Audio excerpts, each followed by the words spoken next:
Alô! Sejam muito bem-vindos ao meu Instagram. Eu tô começando hoje uma série de lives que tá, desde antes de começar, já me deixando imensamente feliz com a repercussão das pessoas que ficaram sabendo desse projeto. Hoje eu vou falar com o padre Wesley Macedo sobre vocação.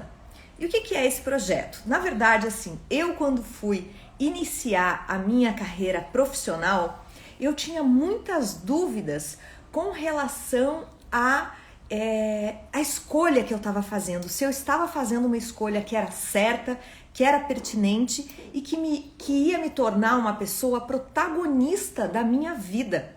Isso era uma coisa muito importante para mim. Então, penso que também seja muito importante para as pessoas que estejam agora no momento de escolher a sua profissão, sejam aí estudantes, sejam jovens, ou sejam pessoas que estão numa fase de transição de carreira e que queiram buscar o seu novo lugar no espaço, né? Que queiram ir atrás da sua identidade, do seu protagonismo enquanto profissionais. Então, oi Gi, oi Laine, sejam bem-vindos. Oi Felipe. Vou esperar o pessoal entrar, vamos esperar, o padre já tá aqui. Que bom, que alegria, padre, ter o senhor nessa primeira live aí. E vou pedir para você que está nos acompanhando aí, que deixe os seus coraçõezinhos para as pessoas entenderem que essa live vai ser bacana, que essa live é importante, que compartilhem com outras pessoas também esse link aqui através do aviãozinho, para que essas pessoas possam nos encontrar e possam conhecer esse projeto.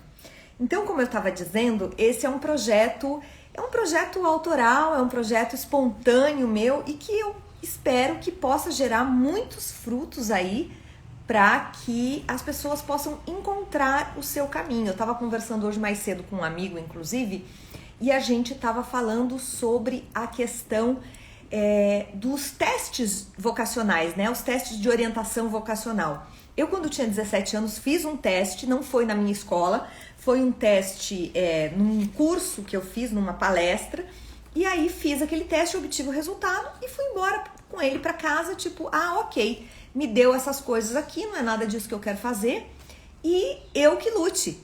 Então, nem sempre esses testes, eles são alguma coisa que vai te trazer algum conforto ou que vai te trazer respostas. Na verdade, muitas vezes trazem mais questionamento do que respostas em si. Então, para quem não me conhece, para quem está chegando agora, eu sou Luciana Garcia, eu sou jornalista de formação, sou pós-graduada em propaganda e marketing e também sou atriz de formação. Hoje trabalho nessa área de treinamentos aí online, de empreendedorismo digital.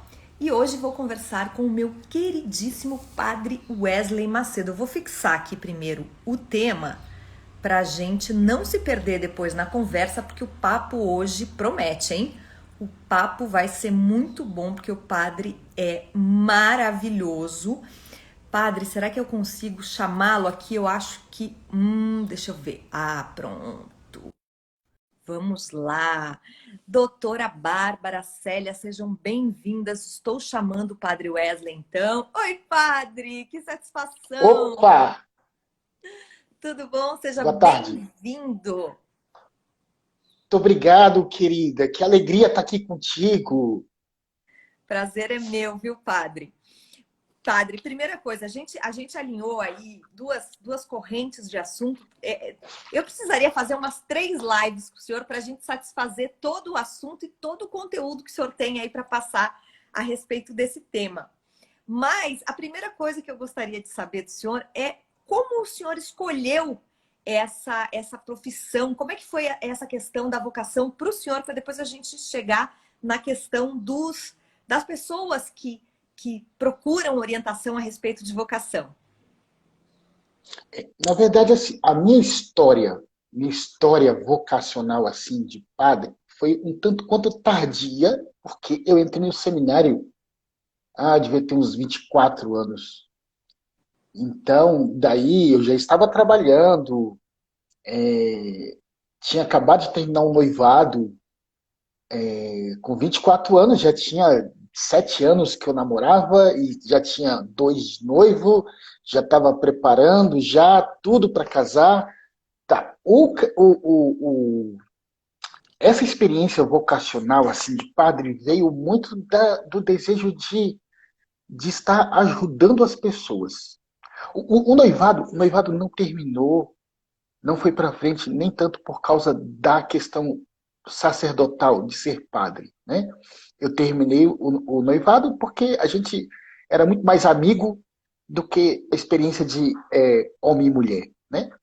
E aí, quando eu terminei o noivado, eu me vi, entre aspas, livre para pensar a minha vida. E aí foi aquele famoso botar a vida numa balança. O que eu faço da minha vida? Eu já estava aí com 24 anos.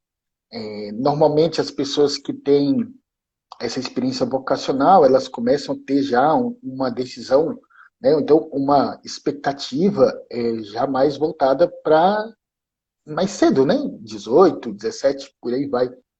Eu tive lá com 24 anos. Bem, os critérios que eu usei, a base que eu tinha para fazer a escolha, estava muito voltada para ajudar as pessoas. O meu desejo maior assim era de me encontrar mediante a ajuda das pessoas. Como é que eu posso ajudar as pessoas? É claro que eu me forcei muito a me colocar numa balança para ver o que eu fazia da minha vida. Eu me desafiava muito. Eu me dei muito ao desafio, porque eu me questionava dizendo assim, mas peraí, se tu quer ajudar as pessoas, não precisa ser padre para tu ajudar as pessoas. Tu pode entrar aí para ser serviço social, para ser psicólogo, para ser, sei lá, tu pode fazer muita coisa para ajudar as pessoas. Mas a própria vida nos chama. A palavra vocação, né, tem aí a etimologia latina, que é um chamado. Né? Há aquele que chama, né? No caso do meu caso, há aquele que chama, esse que chama é Deus, e Deus, quando chama, chama alguém para alguma coisa. A gente pode entender que, para quem não é católico, para quem não é cristão, assim, pode entender até como o chamado da própria vida. Porque a vida chama. A vida, ela evoca as pessoas. E aí nós temos que entender. Se chamar alguém, e chamar alguém para ser ou para fazer, para ser e fazer alguma coisa. Então, esse tipo de engenharia vocacional, por assim dizer, foi algo que me impactou muito, porque eu sempre digo para as pessoas que, ao pensar a vocação, a gente coloca a vida numa balança. Indo para um lugar ou para o outro, você já tem um ganho humano. Você já tem um enriquecimento humano. Né? Até dizia para ti agora, antes, né, de entrar aqui no áudio, no fundo, quando Padre Wesley, quando eu quero dar um peso a uma realidade, a um conceito, eu evoco ele ao âmbito vocacional. Porque isso acaba mexendo com a vida da pessoa. Isso mexe com a vida. O que me fez tomar a decisão. E, assim, e não foi uma decisão de um dia para a noite. Foi decisão aos poucos. Eu agradeço muito porque o seminário ele tem uma proposta até um tanto quanto firme, no sentido assim, sabe? Parece que o slogan do seminário é assim: ó, a porta que tu entrou ainda está aberta, tá bom? É assim, tu é seminarista, mas tu não é padre ainda. A hora que tu quiser, vai embora. Né? Se está aqui, leva a sério e tudo mais, mas isso porque está muito implícito a questão da liberdade. Por que eu coloco a questão da vocação nesse aspecto tão entranhado com a pessoa humana? Porque não tem como a gente pensar a vocação sem liberdade. E aí é o problema que muitas vezes a gente passa que a gente tem liberdade, mas a gente vive como se ela não existisse. E a gente acaba sendo empurrado para algumas coisas. Tem horas que eu pergunto para as pessoas, né? Faço aquela pergunta matadora. Tu faz o que tu quer? Tu tá aqui porque tu escolheu? Nossa, eu vejo um desconforto até, sei lá, gente que acabou de casar. Tu realmente queria ter casado? E a pessoa, ela não se deu ao discernimento de pensar assim, não, parece que a vida me trouxe, sabe? Parece que a vida me conduziu até aqui e eu não fiz o processo da escolha. E Que é isso sim, a aquilo. gente está aqui. Diga, diga, diga. A desculpa interromper. Que é aquilo que a gente estava conversando um pouco antes com relação ao protagonismo, né? De você ser protagonista da sua vida. Aí eu fiquei com uma curiosidade aqui, padre. O senhor, antes de entrar no seminário, o que o senhor estava fazendo e profissionalmente qual era a sua perspectiva antes de ter feito essa escolha? Por que eu estou fazendo essa pergunta? Eu tinha uma cobrança interna que não era nem ninguém que me cobrava, era eu mesma. Que eu achava assim que as pessoas que mudavam de profissão, e veja bem, né? Eu entrei na faculdade nos anos 90. Então, eu pensava, a gente vinha de uma geração onde as pessoas nasciam e morriam praticamente dentro de uma única empresa, e isso era uma coisa assim admirável. Então, eu tinha muita sensação de que se eu mudasse de opinião, se eu mudasse de faculdade, se eu mudasse de ramo, que eu ia ser uma pessoa que estava indecisa, que não sabia o que queria, que isso era uma coisa feia. Então, é uma coisa que eu gosto muito de pontuar, assim, que a gente tem a possibilidade de escolha o tempo todo, né? Como o senhor falou aí da Sim. porta aberta do seminário. E aí eu queria saber qual era o seu pensamento de futuro antes de escolher o seminário, antes de escolher esse caminho. Olha, profissionalmente, eu trabalhava numa empresa que não era lá um emprego, assim, mas eu trabalhava numa empresa de alarme residencial e comercial. Né? Então, eu estava começando, então eu estava na empresa, a empresa era grande, tinha lá a possibilidade de crescer dentro dela, mas eu estava no emprego que era um emprego que eu consegui mediante a própria necessidade de ter grana. Não foi algo que eu já tinha escolhido. Eu comecei a fazer faculdade de História e aí parei para trabalhar e não levei isso a sério. Então, uma certa perspectiva que eu tinha de profissão era a questão de professor, era a questão de adentrar para esse ramo da história, porque eu sempre gostei de história, sempre achava muito interessante a dinâmica da vida passada e como ela influencia no dia de hoje. Então, a perspectiva era da questão da história, mas também um pouco ligado essa questão de ajudar as pessoas. Né? Eu tinha um foco na história, né, de ser professor de história, para assim, vamos analisar os fatos do passado para ver como que a gente pode se guiar hoje. Como é que eu vou ajudar as pessoas assim? Então, a minha perspectiva vocacional, minha perspectiva profissional, ela sempre teve ligado à questão de como é que eu vou ajudar as pessoas a fazer tal coisa. Né? Então, eu acho que ela tinha muito esse pano de fundo, né? De uma dimensão mais altruísta, de uma dimensão como é que eu posso, de modo claro, né? Como é que eu posso ganhar dinheiro ajudando as pessoas? Então, como é que eu posso construir a minha vida com grana ajudando as pessoas? E uma das coisas que vinha na minha cabeça era isso. Vou para esse rumo.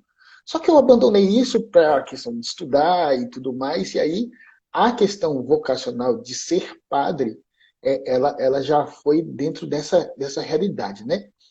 Porque o ser padre está muito ligado à questão de ajudar as pessoas. Existe um plano espiritual, né? Um padre, um sacerdote, ele se configura diretamente à pessoa do Cristo, né? E a partir disso ele exerce certas funções, né? Ele tem essa dinâmica de protagonismo, porque é como se Deus chamasse para ser padre ele dá as condições, mas ele dá aquele pedagógico, se vira, agora é contigo, porque tu tem que escrever a tua biografia. A tua biografia é tu que escreve. O chamado é de Deus. No caso, quem não está aí na dinâmica religiosa, né? A vida chama, as circunstâncias chamam, a partir de quem você é, daquilo que você faz, talvez de talentos, talvez de Aptidões. aptidões, e por aí vai. Mas assim, existe um chamado da vida, da realidade, das circunstâncias, mas assim, isso que tu falou de protagonismo, isso é um fator essencial. Essencial. Porque quem vai fazer a escolha é tu. Quem vai viver a experiência das consequências da escolha é tu.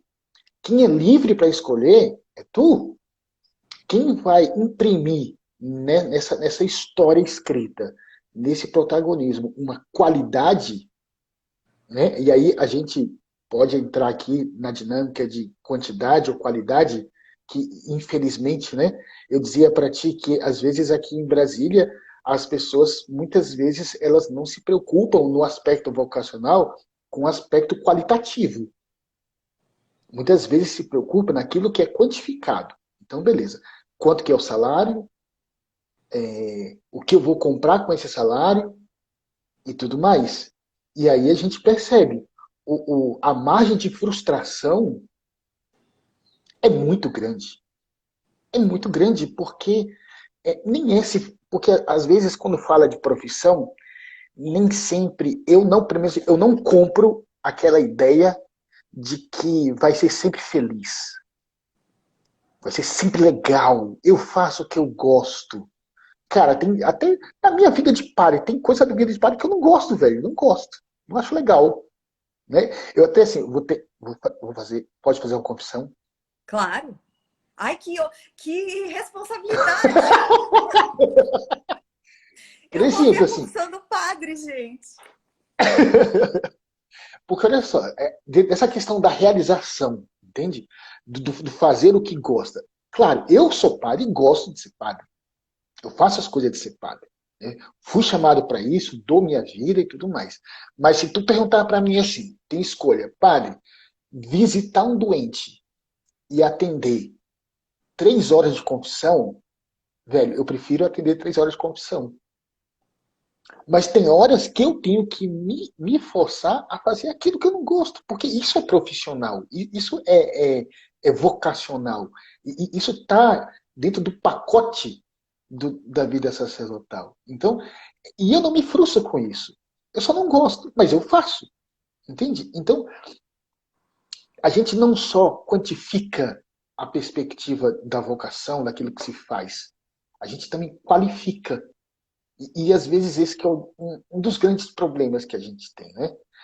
A gente acaba não se realizando porque a carga qualificativa, por assim dizer, nem sei se existe essa palavra, né? O modo como a gente qualifica a nossa vida profissional, ela parece que não entrou dentro dos critérios de escolha. Né? E isso é muito ruim. E você acaba não sendo protagonista. Você acaba não escrevendo a tua própria história. Aí tu deixa com que os problemas vão escrever a tua história, os fracassos escrevem a tua história, as frustrações vão escrevendo a tua história. E chega um certo ponto da vida que tu vai ler e vai assim, peraí, isso aqui não fui eu que escrevi. Peraí, isso aqui, esse capítulo também não fui eu que escrevi. Meu Deus do céu, né? E isso assim, é muito ruim. É muito ruim porque a gente acaba sendo muito passivo, né? Dentro da nossa. E assim, gente, eu estou falando aqui da minha perspectiva de padre, mas assim, a gente acaba lidando com todo tipo de gente, né? Às vezes, não tem. Agora, em janeiro, apareceu, estava lá atendendo confissão, e assim, a hora que a gente vai no automático, né? A pessoa sentou na minha frente, já fui fazendo em nome do pai. Em nome do Pai, do Espírito Santo. Ele falou, não, não, padre, eu nem sou católico. Logo no supetão, o que eu estou fazendo aqui então? Disse, não, não, mas eu queria bater um papo com o senhor, que não sei o que, tal. Tal, e a gente conversou, foi lá 1 hora de conversa, mas assim, ele não tinha nenhum tipo de presença na Igreja Católica, né? Mas os anseios que ele tinha, a vida que ele tinha, as dificuldades que ele tinha, a gente pôde conversar.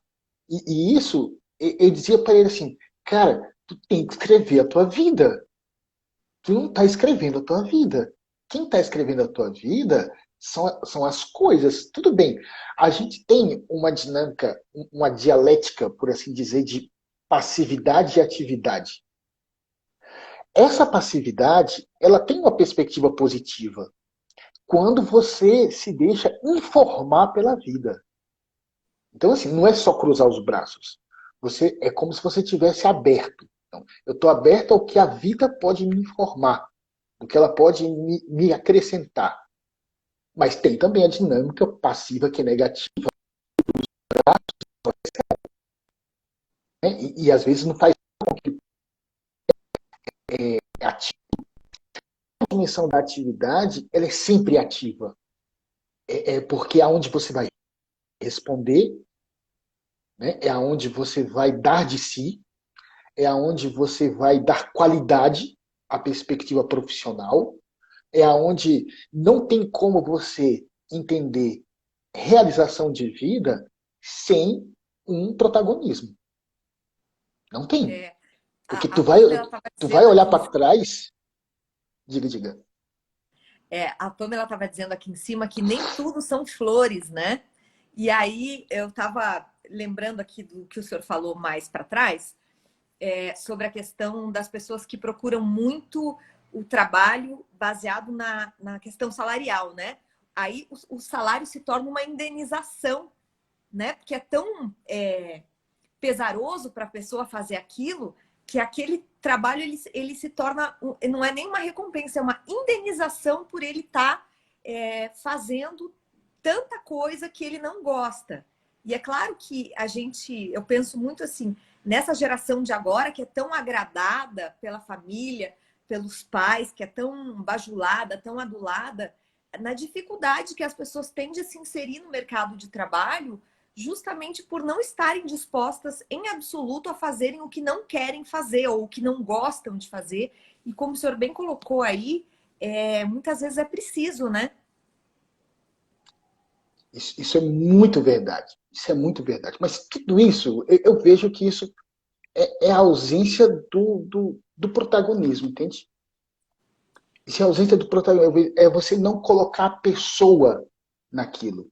Porque é óbvio que o dinheiro é fundamental.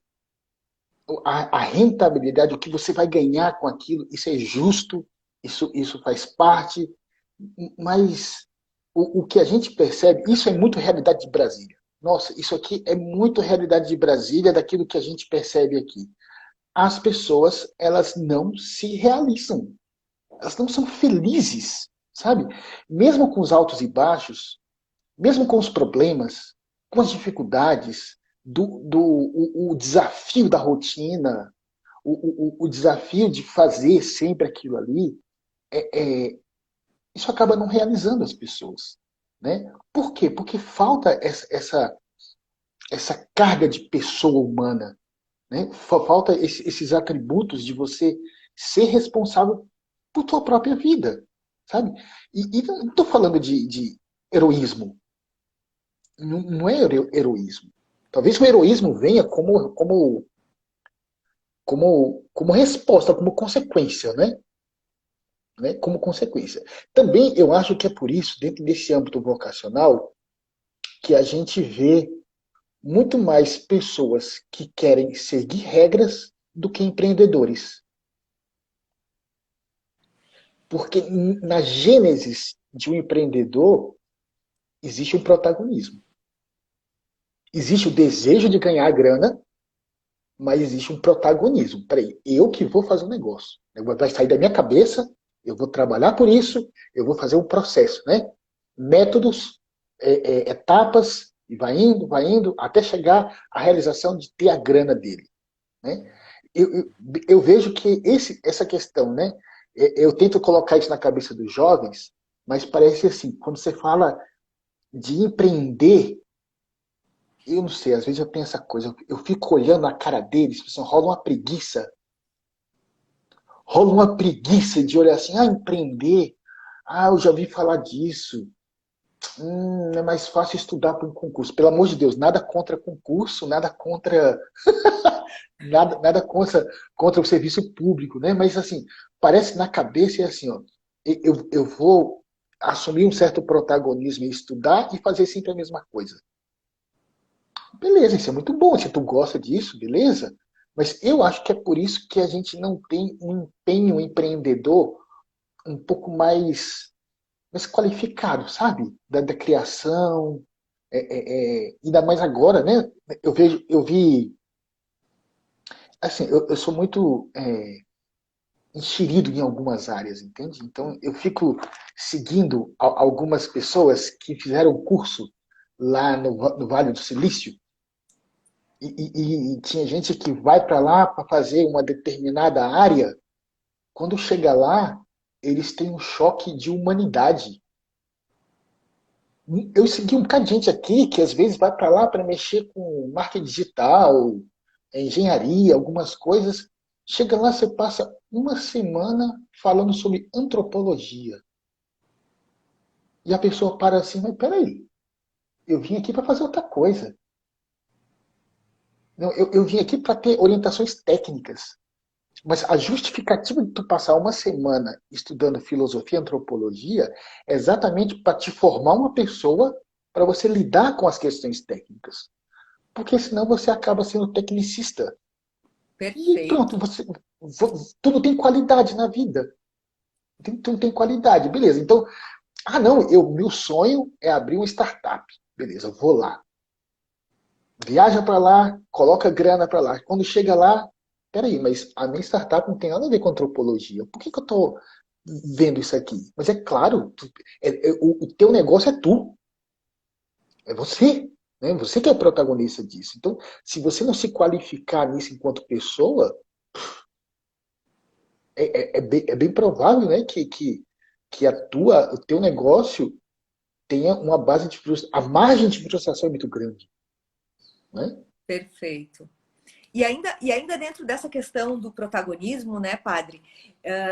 Eu lembro muito assim de uma fala do professor Cortella, que é um profissional assim que eu acompanho demais, que eu adoro o pensamento dele, onde na época que ele era secretário da Educação aqui na Prefeitura de São Paulo, que ele levou um rapaz que trabalhava como fazendo cópia lá na repartição para uma inauguração de uma escola pública, para ele entender que o que ele fazia não era tirar xerox, ele fazia educação.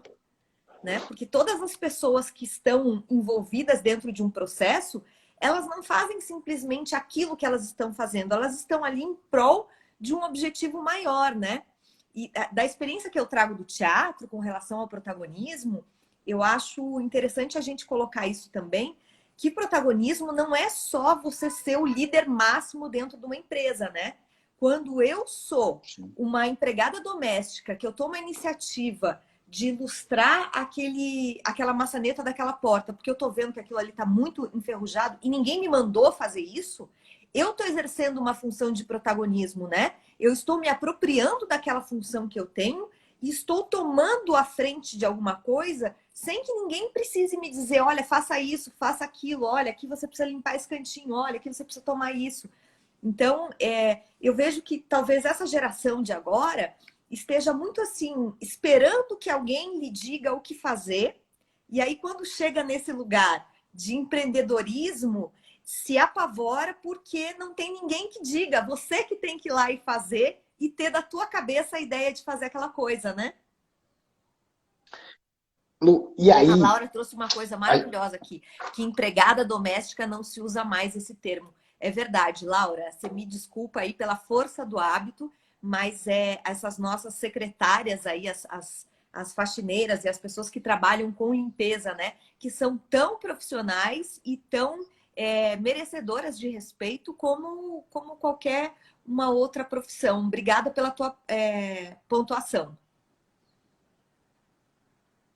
Vem dos escravos. Então, é, é, essa, essa, essa, essa, essa dinâmica, isso que tu acabou de falar, isso é muito forte para a gente no Brasil, porque culturalmente a gente foi muito orientado a não se entender como protagonista. A gente foi muito orientado a não tomar as rédeas da própria vida.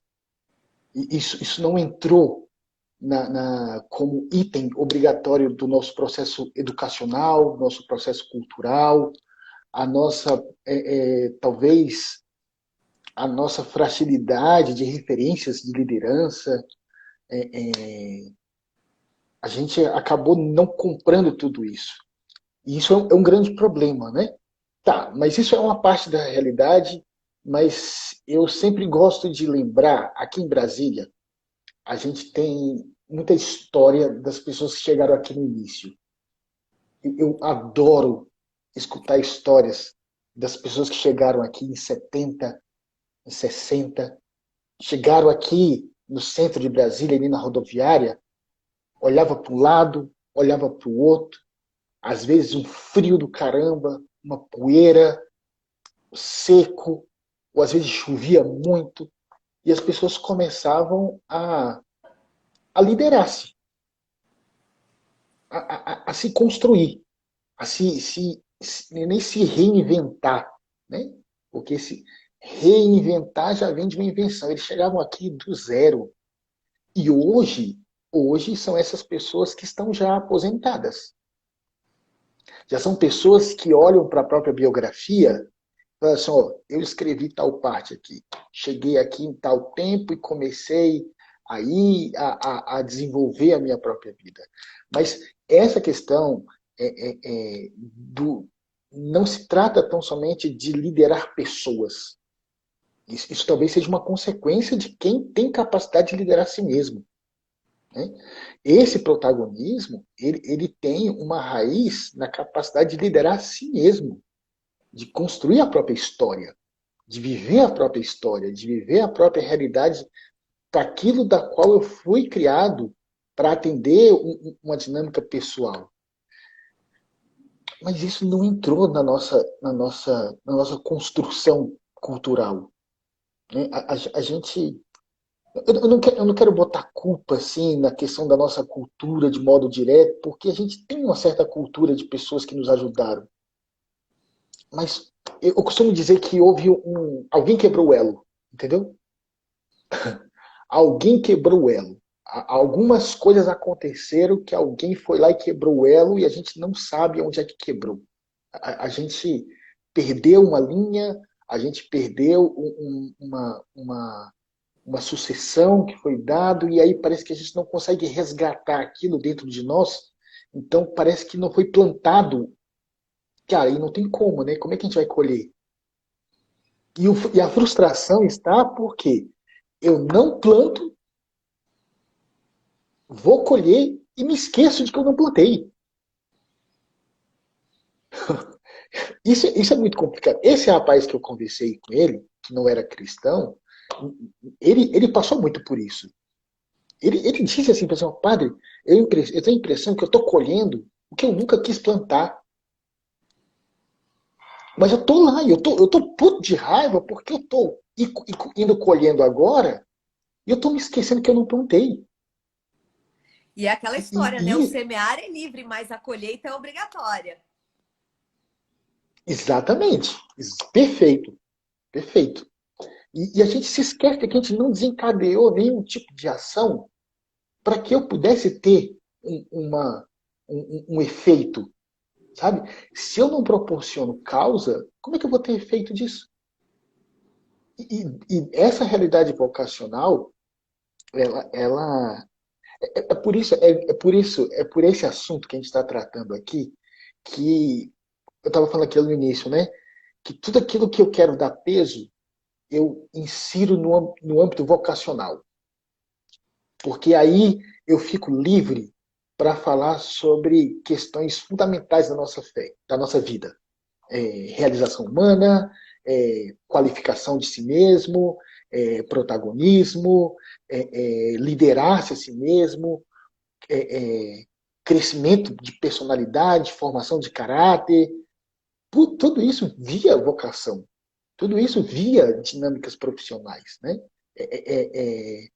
Eu fico muito chocado com a falta de humanidade que a gente tem hoje. E isso são atributos humanos, né? A falta da formação da própria pessoa. Né? E Lu, você é já muito reparou? louco, né, padre? Eu estava falando sobre isso outro dia numa live, que hoje em dia humano virou um elogio, né? A gente fala assim, nossa, fulano é Pois tão isso! humano. Mas isso que eu ia falar agora. Às vezes a pessoa nem me conhece, ela chega para mim, bom dia, padre. Eu digo, bom dia, Deus te abençoe. Ela, nossa, que padre humano. É Assim, muito meu Deus louco. do céu. Eu fico pensando assim, ó, quem são os padres que essa mulher conhece, né, velho? Que medo! Pois é, e agora, meu Deus, estão queimando nosso filme. Já está É, queimado, né? Queimado mais ainda. Mas falta mesmo esse atributo humano, né? Por isso que me chama muita atenção as pessoas que vão lá para o Vale do Silício ter formações técnicas e acabam lidando com a primeira orientação técnica é você ter uma pessoa formada. é. É você trabalhar a si mesmo, sabe? É porque hoje E em isso é a dia carência do também mundo. as pessoas entendem que hoje em dia que esse tipo de formação é um atributo da escola e, na verdade, é da família, né, padre? A família precisa Perfeito, dar essa verdade. formação para o indivíduo. Hoje em dia existe uma tendência muito a falar sobre o masculino e o feminino. No âmbito de igreja se fala muito disso, né? E aí a discussão que eu acho muito interessante é isso. Peraí, nós vamos falar de homem, do específico do homem e do específico da mulher. Mas o que vem primeiro? Ser gente ou ser homem? Mas eu só sou gente se eu for homem. Então, como é que isso se dá na formação humana? Porque se eu entendo os atributos próprios de um homem, eu preciso ser gente primeiro. Mas eu só sou gente se eu tiver dentro de mim o específico do que é homem. Então, ser gente parece que se tornou na verdade, é o resgate do essencial. A gente chegou ao ponto sociologicamente falando, filosoficamente falando, que nós temos que resgatar o óbvio. Nós temos que resgatar o essencial. A gente perdeu o essencial. Nesse âmbito vocacional, nesse âmbito de profissão, a decisão da própria vida, aquilo que eu vou fazer, até mesmo na questão de mudanças, né? Como tu dizia, né? Escolhe-se uma profissão e vai com ela até o fim. Né? Não, mas na metade disso eu posso esquecer disso e fazer outra coisa, tranquilo? Mas eu acho que até para isso falta atributos humanos. Falta essa questão de você se apegar ao essencial. Porque se você tem segurança no seu essencial, né, a questão da segurança, você consegue trabalhar o essencial sem perdê-lo. E aí a gente perde o essencial e se lasca no secundário. Aí pronto, se a gente se perde no secundário, a gente cria os monstros. Lembra do Renato? Do Renato Russo que falava nos perderemos entre monstros da nossa própria criação? Fantástico. Essa frase é matadora, né? Meu Deus do céu. É. A gente se perde no monstro que a gente mesmo criou. É os monstros da nossa própria criação. Mas por que acontece isso? Porque a gente perde o essencial. E aí há todo um processo, né? Não, vamos lembrar que a pessoa humana é importante. Vamos lembrar que tem que ter respeito. Vamos lembrar que tem que ter liberdade. Vamos lembrar que a pessoa ela é isso porque ela tem que se relacionar bem consigo mesmo, com o outro. Assim, nossa, a gente tem que dizer o óbvio? Temos. A gente precisa estar sempre nos lembrando do óbvio. Sabe que é, na língua árabe, no árabe, a tradução de homem, ser humano, homem, é aquele que esquece. Uau! Aí você vai aprofundar na etimologia, mas assim, esquece de quê? Esquece de tudo? Não, só esquece do que é essencial. O homem é o esquecente. O homem é aquele que esquece. Mas não esquece de tudo, só esquece daquilo que é essencial. E volta e meia, né, a gente vai pensando o ciclo histórico da vida, volta e meia tem alguém que tem que lembrar, levantando a bandeira. Ei, o essencial está aqui. Segue. Esse é o essencial. Isso no processo histórico universal, mas no processo da minha própria história. Né? Se eu não tenho alguém que me lembre o que é o essencial, eu preciso estar me recordando o que é o essencial. Porque senão eu me perco no secundário. Eu me perco no secundário.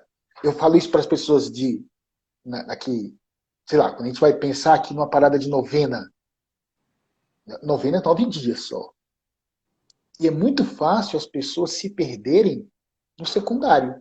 Do tipo, chega no meio da novena, a pessoa está tão entusiasmada com aquilo que ela vai ganhar, que ela se esquece para quem ela está pedindo. Para quem ela está pedindo é muito mais importante, é Deus. Então, assim, então, praticamente a gente chegou num ponto, né? Não importa quem vai me dar, eu só quero o que é meu. E Deus? Ele não é o essencial? Não, o essencial é aquilo que eu vou ganhar. Então eu me frustro porque eu não ganhei o que eu perdi no final da novena. Entende como é que o negócio é meio pesado, né? É muito louco Eu não sei, isso. eu acho isso muito perigoso pra gente, sabe? A gente acaba se desumanizando. É verdade. Perder-se no secundário é um grande problema. É. E dentro, Hoje, e dentro. Desculpa lhe diga, pode interromper. falar. Não, pode falar, Não, pode falar. é dentro dessa questão do lembrar-se, do esquecer, a gente também se esquece que as aptidões, elas são aprendidas ao longo da vida, né? A gente nasce com algumas vocações, a gente desperta para algumas vocações na infância e no começo da vida adulta, mas todo dia a gente está aprendendo uma habilidade nova, né? E todo dia a gente está despertando para uma nova coisa. Eu morei um tempo na Austrália e lá eles têm, para você conseguir a cidadania, eles têm a Skill Occupation List, que é a lista de profissões que eles precisam de gente. E aí, se você é daquela área, você pode conseguir mais facilmente a cidadania, né? O visto para ser residente permanente. E aí, eu olhando aquela lista, eu vi lá que tinha a profissão de parteira, era uma profissão que eles precisam, que eles têm demanda lá. E aí eu olhei para aquilo e disse assim, nossa, eu acho que hoje eu poderia fazer um curso de parteira, de enfermagem, e eu ia curtir isso. Há 10, 20 anos atrás, eu jamais conseguiria me imaginar nessa situação. Eu acharia aquilo uma coisa aflitiva. Nossa, eu sei lá, eu ia desmaiar, eu não ia conseguir fazer nada. Mas ao longo da minha caminhada, eu passo a enxergar determinadas coisas com outro olhar, né? Com uma outra perspectiva, porque eu estou aprendendo também, né? E, de certa forma, esse aprendizado é um se lembrar daquilo que é essencial e daquelas coisas que podem ter um valor. Na verdade, tudo tem um grande valor, né? Mas de que forma que eu enxergo o valor naquilo? Isso também faz parte de um se lembrar, né? Que enquanto ser humano, nós somos perfeitos e completos e a gente vai se esquecendo disso na caminhada. Isso é verdade. Lu, você falou aí da Austrália. Eu vou te confessar uma coisa também aqui, que eu acho que eu falei isso para pouca gente e eu não falei isso em nenhuma live ainda. Uau! Às vezes eu toco assim no assunto, mas eu não entro no mérito, né? Ah, Mas tu falou que morou na Austrália, eu fiquei 1 ano e meio em Portugal. Morei 1 ano e meio em Portugal sem exercer o ministério de padre. Isso foi agora, eu voltei agora em dezembro. uau! E Recente. aí, então, eu me ordenei padre em 2007. Entrei no seminário em 2001 são 7 anos de formação. Sobre a vida acadêmica são 3 anos de filosofia e 4 de teologia. Então, fui ordenado em 2007. Então, desde lá, sou padre. E ano passado, ano retrasado e ano passado, foram tempos para mim de ressignificação, de reinvenção. Eu sempre gostei muito dessa palavra, ressignificar. Mas claro que ela tomou um peso bem violento, bem pesado, bem forte, quando eu me mudei para Portugal. E assim, não vou falar o que me levou para Portugal lá, mas foi uma série de circunstâncias e tudo mais, mas lá eu pude perceber exatamente essa questão de lembrar de quem eu sou, da minha vocação. Lá trabalhava em restaurante, lá cheguei a montar uma empresa, um restaurante também, trabalhei no sul de Portugal, trabalhei em Setúbal, conheci muita gente por lá, aquela realidade toda de Portugal, né? A questão ali você vê realmente que, é claro que o brasileiro sempre tem raça, né?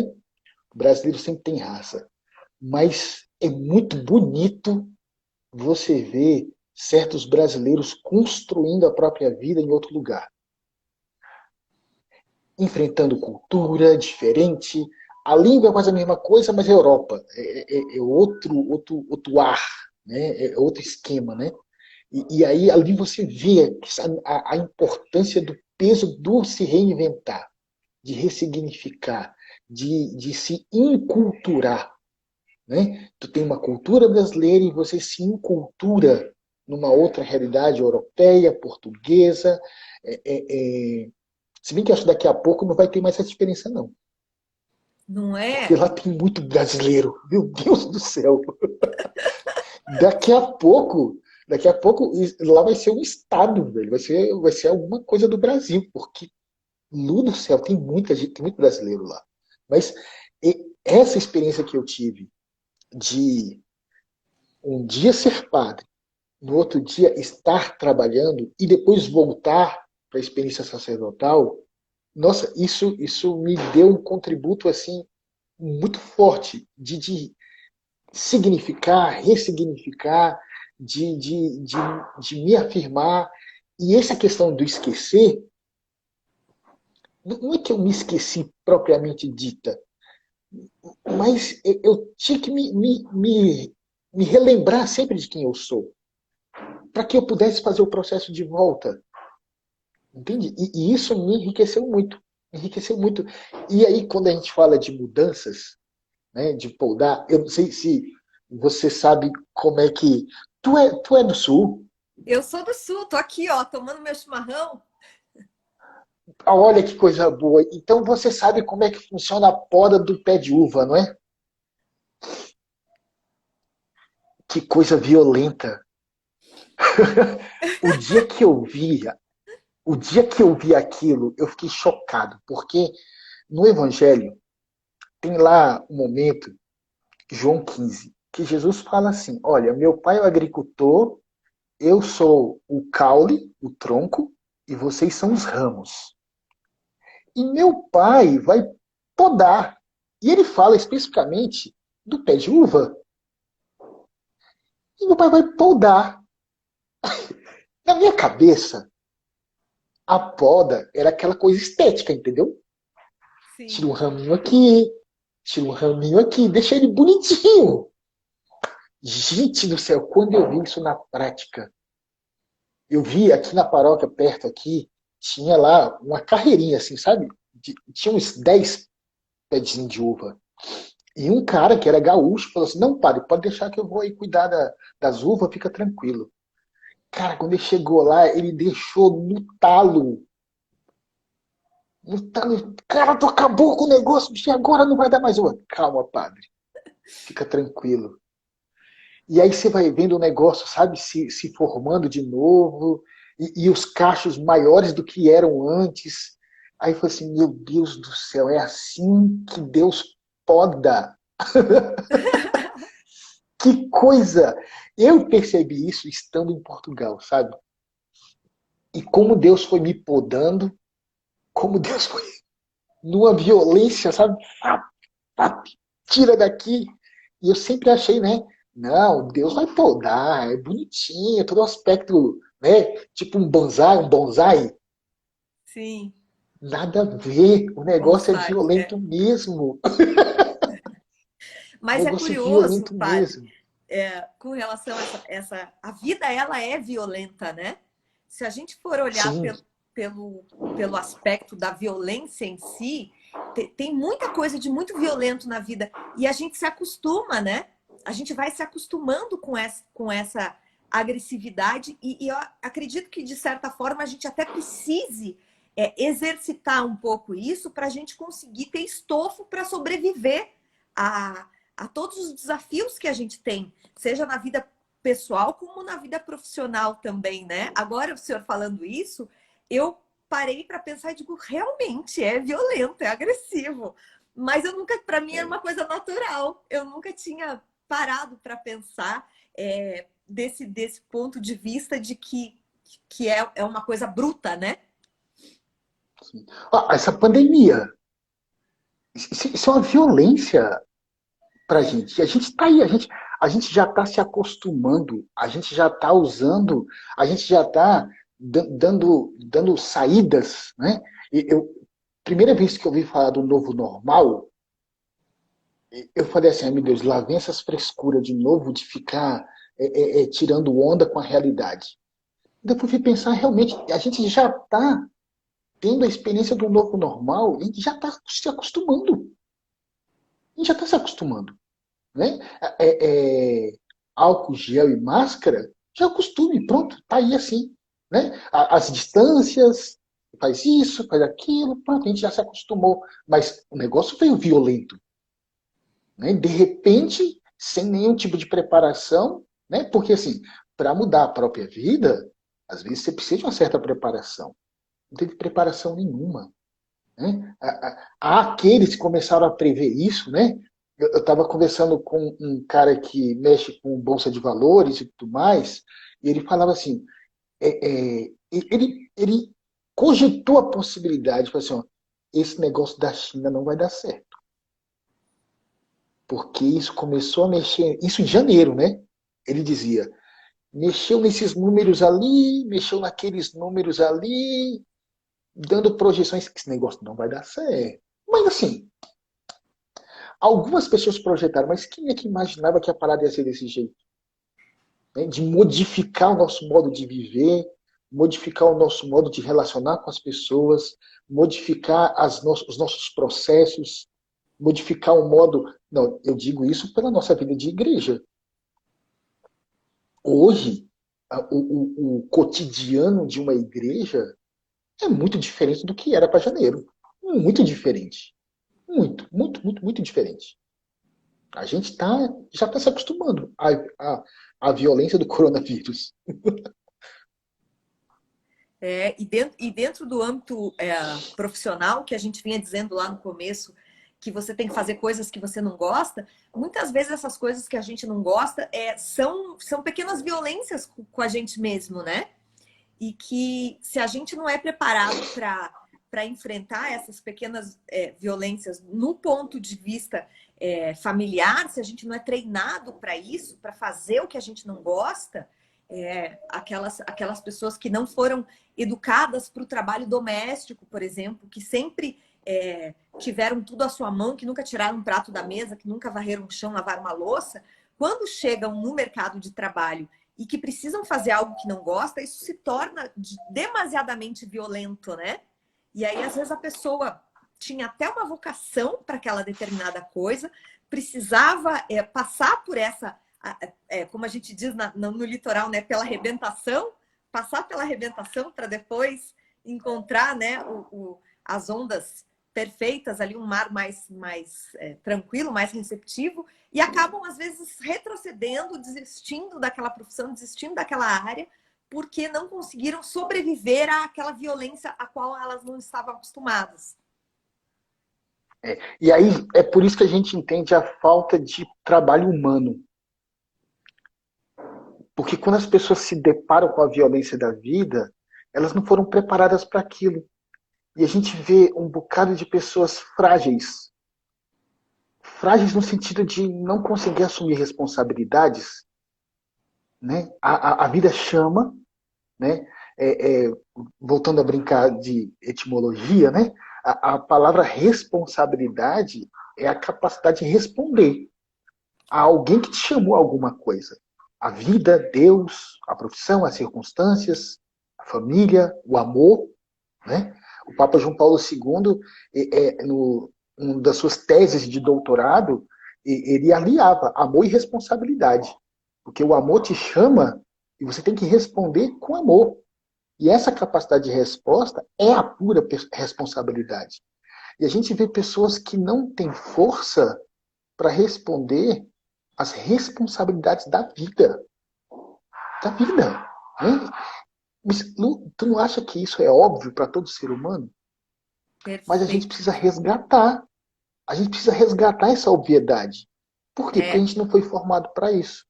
Aí quando a vida chega, chama a gente, tá aqui. Assume tuas responsabilidades. Ah, não, aí eu vou voltar para casa da minha mãe, velho. Aí eu vou voltar para casa da minha mãe, porque eu não achei que era desse jeito, não. não foi para isso, né, que eu vim aqui. Pois é. E foi para quê? Eu, Para eu, quê, né? é, eu tive uma experiência há 6 anos atrás. Eu tive um teatro e eu tive uma experiência assim de longo prazo com funcionários fixos, né? Lá que era sempre assim, mas não foi para isso que eu fui contratado. Daí eu digo, muito bem, não foi para isso que você foi contratado, não foi para isso que eu também resolvi empreender. Se eu não fizer mais do que eu estou preparada para fazer, e se você não fizer mais do que você está preparado para fazer, nós não conseguiremos fazer isso aqui, e aí ninguém vai fazer nada. E aí nós voltamos para nossas casas e vamos procurar outra atividade, porque a gente não tem como fazer. Eu como atriz mesmo, quando eu comecei a fazer teatro, se eu não me produzisse, as pessoas não iam me chamar. Tem muito mais ator no mercado de trabalho do que vagas para trabalhar como ator. Então, se eu não empreendesse, mas não foi para isso que eu estudei teatro. Eu não estudei teatro para ficar fazendo figurino, para ficar correndo atrás de patrocínio, para fazer projeto na Lei Rouanet, para fazer contabilidade. Mas se eu não fizer a contabilidade, eu não vou poder atuar. Sim. E aí, como, né, que as coisas acontecem? Em Portugal não tive nem chance de pensar assim. Mas não foi para isso que eu vim para Portugal. Não foi para isso que eu estou nesse restaurante. Cara, cala a boca e faz. Não foi para isso que eu fui padre. Não é? Mas isso é pura verdade. Isso é a pura verdade. Ai, que conversa deliciosa, padre. Falta 2 minutos só, a senhora acredita?